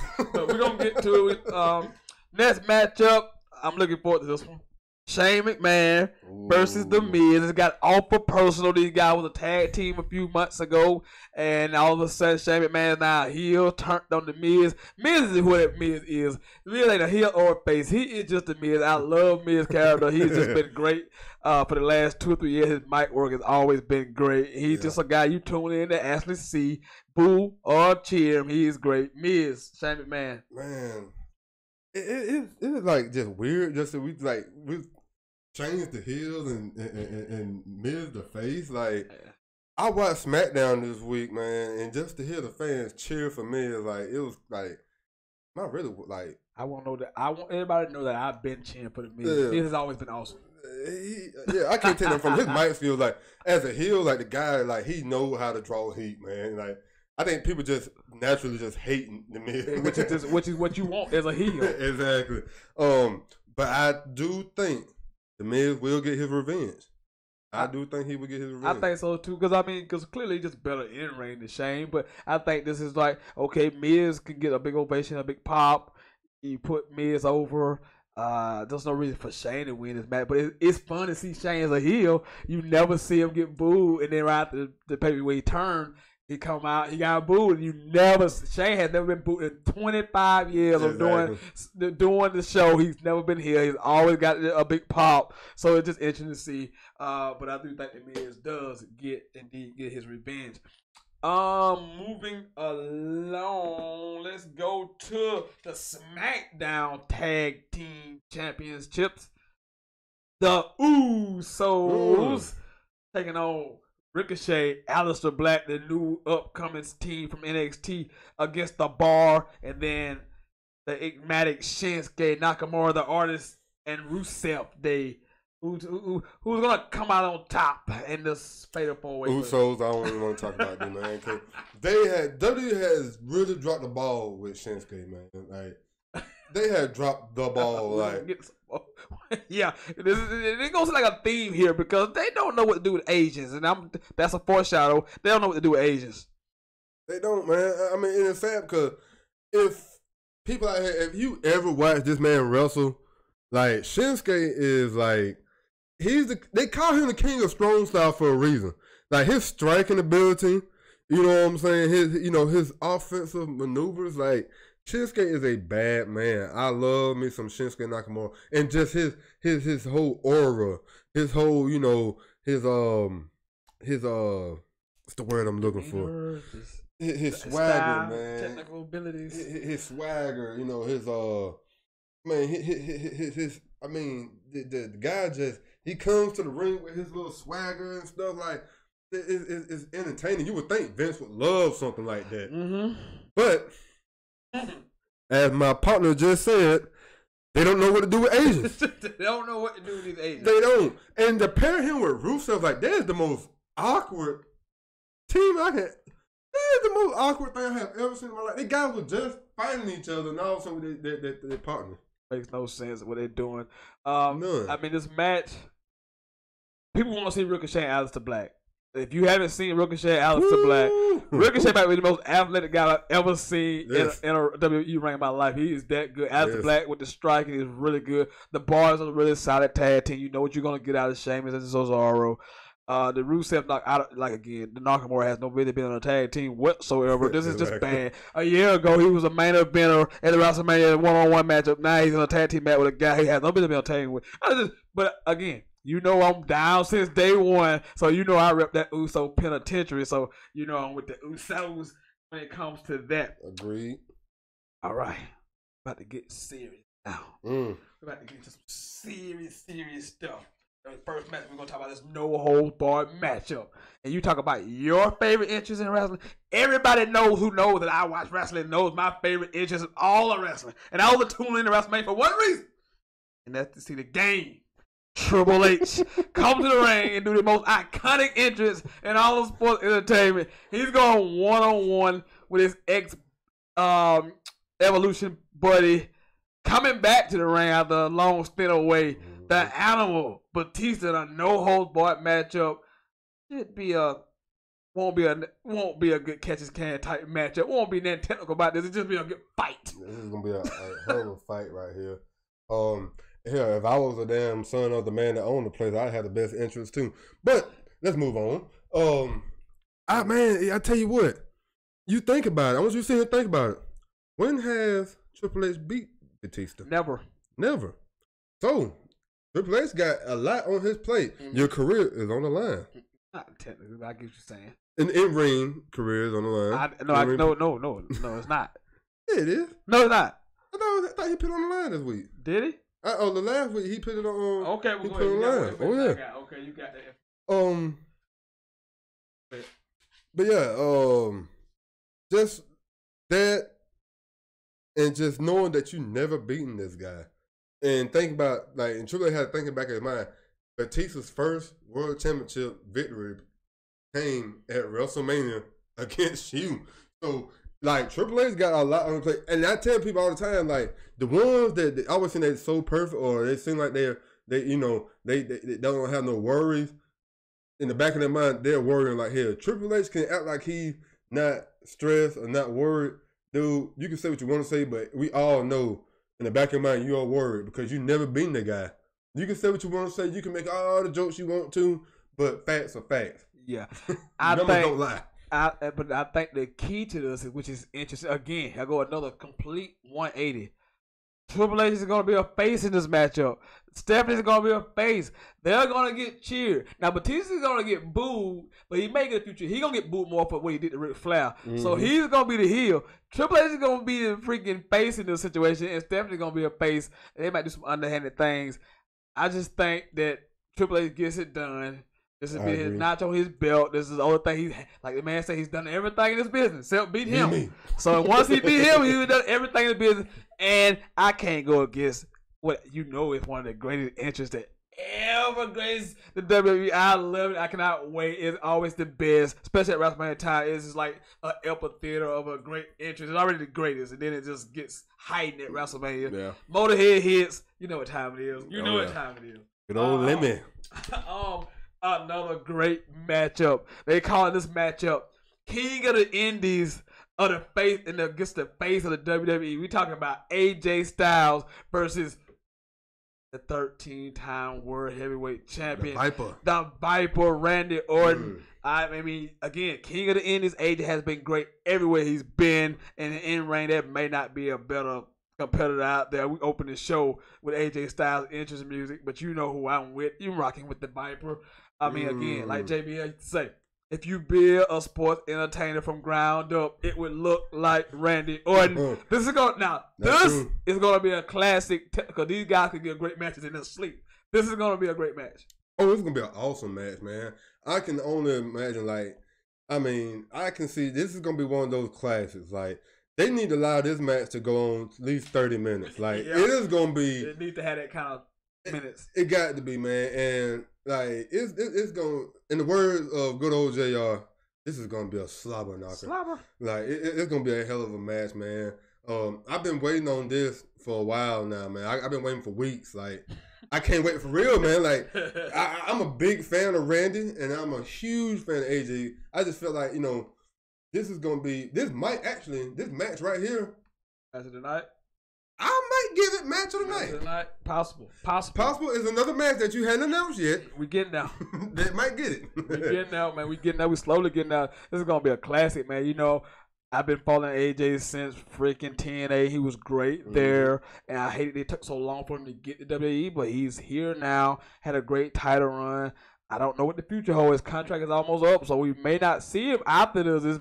This could possibly be his last time seeing him in WWE ring. I looked on Top Buzz the other week. Rumors has said that he resigned WWE. Now, I don't know if it's true. And he came out on Twitter and said he hadn't resigned. Oh, he hadn't resigned? Oh, okay. That's what he said on Twitter. That's what he said. From a verified AJ Styles Twitter handle, he said he hasn't signed. I don't believe anything here. I haven't signed anything. Because I did read that report, but he also disputed that report. Okay. But this is going to be a classic. I don't know who.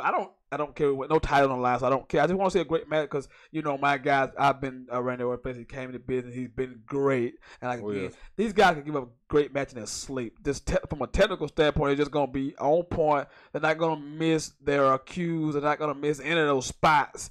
And it's just gonna be. They're just gonna be on it, and it's just gonna be just a wrestling clinic. If you want to watch a wrestling clinic, just watch AJ Styles and Randy Orton put on an absolute show of a match. That's going to be a dandy. All right. Moving along. The Universal title. The champion. The Beast incarnate.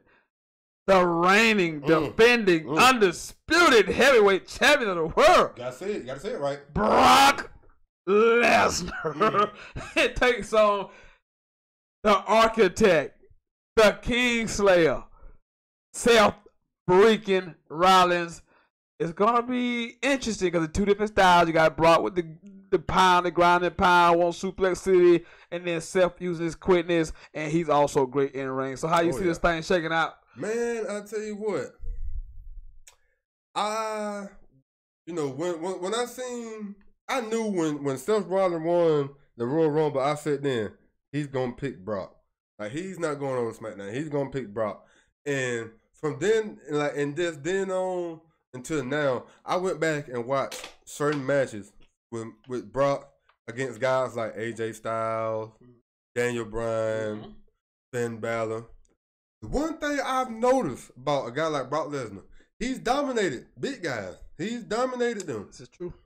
But when it comes to the technical, quick guys, Brock Lesnar at times has had his hand full. Yes.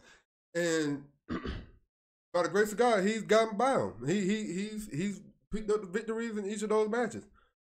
But the one thing about that, he hasn't done it against a guy like Seth Rollins. And no disrespect to Finn and Daniel, I think Seth Rollins is better than those guys. Yes. He is the real deal. When they stuck the title on him a few years ago, he to the knee injury, he was gonna carry the company for a while. He's that damn good in the ring. Yeah, he really is. And just as a villain or a good guy, like he is that. I just like, man, I honestly think it's gonna be his night. We're gonna take the king out the Slayer. The Beast. The Beast Slayer, man. It's gonna happen. I think Beast Slayer. And I got a feeling there's gonna be a run in. I think he's gonna get some help out there somewhere. I don't see that. I'm not saying it won't happen because it's the WWE. Anything can happen. Yeah. I think Seth beats him clean. See, here's the thing. Okay, I think Seth's gonna beat him clean. The thing that I think is gonna happen, because we all heard about the Dean Ambrose situation. You heard the news about him leaving. He definitely leaving. Yeah. Which I hate that happening. But I think Dean will come out there and try to, help Seth out. He's gonna catch probably one of the most deadliest F5s we've probably ever seen. And because of that distraction, might help Seth out. But at the same time, I think Seth's gonna bring it to him though, man. I just look at Seth as a guy that you can legitimately say he can beat this guy. Yeah. So I think you can beat him clean because people can literally think that Seth can beat Brock. Most times you can't. Finn Balor can't, just by stature. You can't beat him. Daniel Bryan can't beat. He can't beat that guy. AJ, I mean, think about them three. AJ was the only one that really pit on. He really.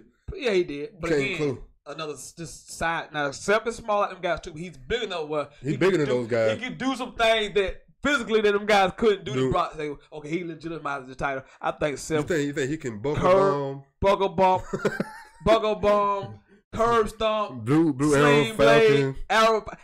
This man moveset is unbelievable. I was with Seth freaking Rollins, and I tell you what, Sunday you tune in Facebook, and you'll see how much I'm with Seth freaking Rollins. I'm with Seth freaking Rollins. You going live WrestleMania? Maybe. I'm with Seth freaking Rollins. I better tune in. This is what I'm waiting for too, because I've been waiting to say this all show long. Oh, I know what you're about to say. Kofi Mania is in the building. It is the SmackDown heavyweight title. It is that new Daniel Bryan versus Kofi Kingston. 11 years in the business, gets his first ever title shot and it's for the title. I'd buy you this title more than the Universal title. This to me is the belt. This not the way Daniel Bryan got it looking right now, but this is the title that you want to have. This makes you the man. Mm-hmm. This title has never been on an African American man. Mm-hmm. That Rock is biracial, so it don't technically count. Mark Henry had the world heavyweight title. Booker T had this title has never been on an African American, and I can't think of a better guy than Kofi Kingston, who's been entertaining us for 11 years, who gave us everything he has, and he deserves the title shot. So Daniel Bryan, Kofi Kingston, WrestleMania 35. It's funny you brought up that no African American has won the belt. It's well deserved for Kofi in general to have this spot in WrestleMania. Me personally, I've seen some videos on the tube. People are trying to say how the WWE just the race is they only push for a certain type of wrestler. Right. But I mean, it's the facts are facts. Like, how many guys have you seen come in the company? Non-white guy come in the company, can talk, can wrestle, can do it all, and they never have been given a chance. Like, I mean, if you think about it, like, bad. Yeah, I mean, you think about it, like the Booker T situation, him and Triple H, like that right there. I stopped watching wrestling for a little while after that because that was just so. The storyline was really bad. The storyline was bad. The match itself, for Triple H to pedigree him and take that in 30 seconds just to cover him, like that was just ridiculous. Over the top. Yeah, very over the top. But with Kofi, I feel like the stars would align the right way. It had a line. It has a line. It's well deserved, man, because the guy, I mean, he has been doing it like, we talking about the longest reigning tag team champion of all time. Like, nobody has, like, I mean, he has put on some of the best Royal Rumble moments. Like, he had, like, damn near like 10 of them, man. You know what I'm saying? And we all been kind of just wondering, like, when he's going to get a chance, when he's going to get a chance. Other than Vince McMahon screwing him over for the past month or so, now he's finally... Which built the storyline. Exactly. But, finally he gets his chance. And it's kind of funny to me, Daniel Bryan, he's become everything that he went against. When the whole authority thing was going on, he is. They calling him a B+ player and all this. And now it's like, it's so funny he's calling Kofi a B+ player. And I'm still thinking to myself, like, wow, like, it's funny how times have changed. And the thing that got me the most, like, you keep calling him a B+ player. This B+ player has beaten you clean. So, I mean, it's like, you would think he would humble himself a lot, but this is the new Dan Brown we're talking about. The new Dan Brown. But I honestly think Kofi gonna put on. I think this is gonna be one of the best matches right here. Honestly, between Randy and AJ, I think this is gonna be one. This match and AJ's and Randy, that's gonna be the match of the night. Like, those two gonna go out battling for the match of the night. More the reason I agree with you is that AJ and Randy are gonna be more of a technical great match. This match is gonna be great because it's that you have the actual face value of this, because people are gonna be literally cheering for Kofi, so they're gonna be emotionally invested. So I think the crowd is gonna be big. The match is gonna be great because the crowd is gonna be in this match. They're gonna be behind Kofi Kingston. So you said it right then and there. It's gonna be great. Vince, this is the one time I will congratulate Vince on something. They made sure they got the fans emotionally involved in this, man. They are. These fans are invested. I tuned in to SmackDown. I can't even, like, when I tuned in to SmackDown and seeing all those fans, and this is the top of the hour, man. Kofi didn't show up till like the end of the show, but I seen so many Kofi Mania signs out there, man. You know what I'm saying? Kofi doing the program, doing the matches, they chanting Kofi's name. When the men shouted him out, man, you know what I'm saying? And people just Kofi, like. Dude, it's so happy. Like, we talked about it earlier about Harlem Heat, man. We didn't have all those black guys to look up to and stuff like that, man. Like, I pray and hope that a lot of kids really pay attention to this right here, because this is the perfect example of coming from the actual bottom and working your way up, and after this Sunday, all that work has paid off. Paid off. Because I don't know if he's gonna win. I think he should win. I think he should win. I don't know if he's gonna win because I just don't know if he's gonna win or not. WWE have a way to screw the hell out you. Screw out you, man. But the match is gonna be intense because the crowd is gonna be so much in it, and everything Kofi does is gonna get cheered. So the roof might blow off if he does win it. But I don't know if he's gonna win it or not. But I like the matchup styles too because it's two smaller guys, so it's not a physical thing. It's like both guys move well. They both real technical and sound. They can perform their moves with each. I like it. I like this matchup a lot, and I cannot wait to when his music hit. The roof is gonna blow off this place. I mean, it's gonna blow off this place when he comes out. So Kofi versus Daniel Bryan should be fun. And last but not least, we come to the actual main event. The main event. And I love the women's revolution. I love it. I love Sasha Banks. That's my boo. Sasha. But this match, it's screwed up. It's runny. I like calling her runny because my girl calls her runny. Runny is the Raw Women's Championship. That's Ronda Rousey, by the way.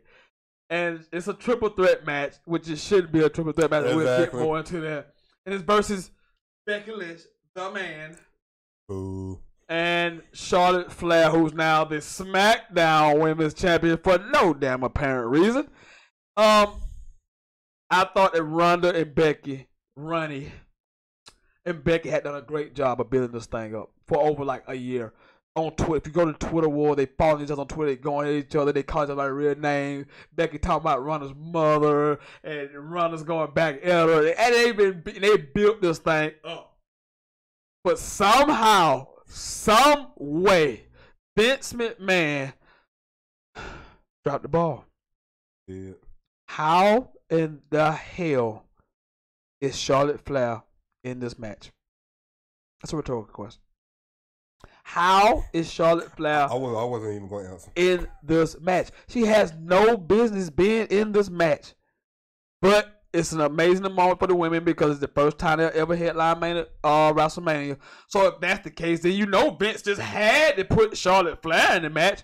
And to make things worse, to make sure they could actually validate the reason why she's in the match, they put the SmackDown Women's title on her, basically screwing over Asuka and the rest of the SmackDown Women's locker room who have no title match on the card. Mm-hmm. Great job, Vince. What an absolute atrocious thing that you did. Exactly. But what you cannot do and what you will not do is steal this moment from the man, Becky Lynch. Because the last song I want to hear of the night is Becky Lynch's theme music. And if I don't hear it, Vince McMahon, you're going to get a strongly worded letter from me. Because you've already screwed this up once. Don't screw it up again. Cease and desist. Starts on the main event. I'm proud of these women. Not Charlotte. I'm proud of these women for getting in the main event. I think it's long overdue. They deserve the moment. So thoughts on the main event. Bullshit. Excuse my language, but how the hell do you drop the ball, man? I mean, I'm gonna go far as back as when Nia Jax punched Becky in the face. Then when Becky couldn't compete, I knew that. I was like, okay, this is gonna fall over a little longer. We got a couple more months. Oh wow, WrestleMania is gonna be coming around the corner. Becky and Ronda, the man versus the crazy psycho. The baddest woman on the planet. I hate to bust your bubble, my friend. I'm pulling for Ronda. Me personally, I don't hate Becky. I'm not the biggest fan of Becky Lynch. I think her mic skills are good. I think she's in ring. She's good. I'm just not sold. I guess it's the. The look of the Irish thing, I'm just not sold on it. I'm not racist. But, I'm just not sold on her, man. You know what I'm saying? But at the same time, it's Becky and Ronda. That's that's the core of the match right there. Charlotte Flair, why are you even here?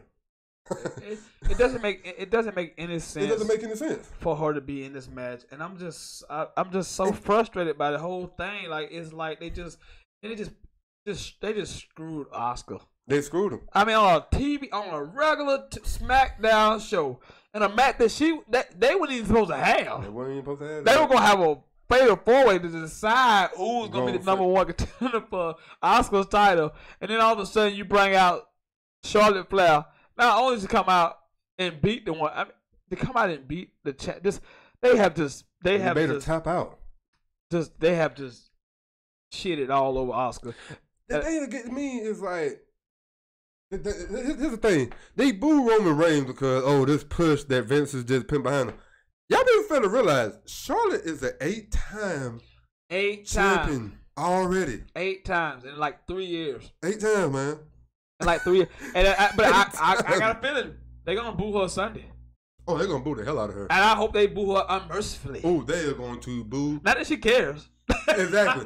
But they're going to boo the hell out of Charlotte, man, because everybody knows Charlotte don't belong in this match, and for them to take that belt off of Oscar and take away the opportunity for Naomi, they killed her. You know, Mandy Rose, my new favorite wrestler. Who is? Oh my God, she is freaking my hot, new man. favorite wrestler. Don't you be talking about my? Hold on, no. Hey, look, no. I can look. You got Sasha and whoever else. No, Mandy, look here, man. I'm just going to play my case right now. Get back on. Look, man, I love you. Get back on, son. Sonya Deville, man, who I think in the future is going to be a champion soon, man. She's really good. She's good, man. But the one person I hate the most for, man, honestly, is Naomi, because like she is not the most athletic diva. I ain't gonna say diva, woman, champion. A 2-time champion. She's probably the most athletic woman on that roster.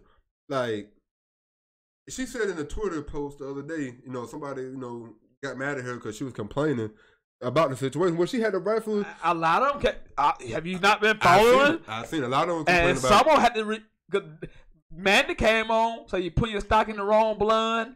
Nia Jax spoke out against it. They had to remove her Twitter post from the thing because she was so frustrated by it. Like, we can't. You just giving folks opportunity they don't deserve. I mean, you just. I don't know what to say. It's just bad. And like I said, when Naomi is like, you know, she told the guy was about, you know, fussing about her complaining. She was just like, you gotta understand, I don't have another 10 years in me to BS around like this. Yeah, which I totally understand. She gonna want to throw the family soon. All that good stuff. I mean, exactly. But the thing about it, let the woman compete. That forget winning the title. They ain't gotta win it. But to compete on the grandest stage when we were supposedly supposed to be in a women's revolution, and you don't even have the SmackDown Women's Championship been defended. Exactly. So the belt's not even been defended. No.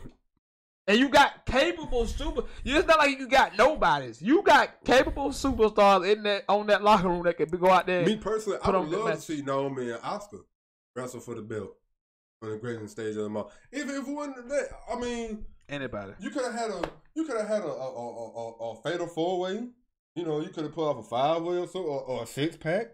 You could have pulled anything, man. Anything other than not have nothing. That's just sad, man. Exactly. It's sad, man. But want to thank everybody. We about to end of the show. Damn, that's 2 hours fast, man. It did, man. Want to thank everybody for tuning in, man. I want y'all to enjoy WrestleMania. Enjoy the Final Four. You know who I am. The one Wesley Sentell. You know who that guy is over there. That's the Wentz Woolrich. You know him. So much, man. So much fun. Glad y'all tuned in again for the hottest sports podcast in the South, the best damn sports podcast, period. You know what this has been. This has been Sentell's Intel. I will see you guys next Friday. I am out.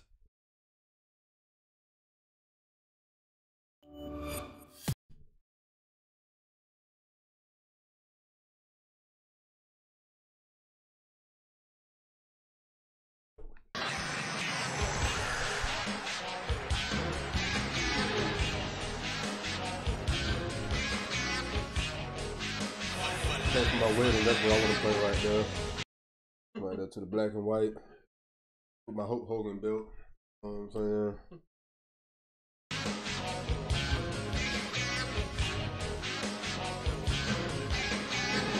Oh. Yeah, man. I think we got our point across there. I think we got across.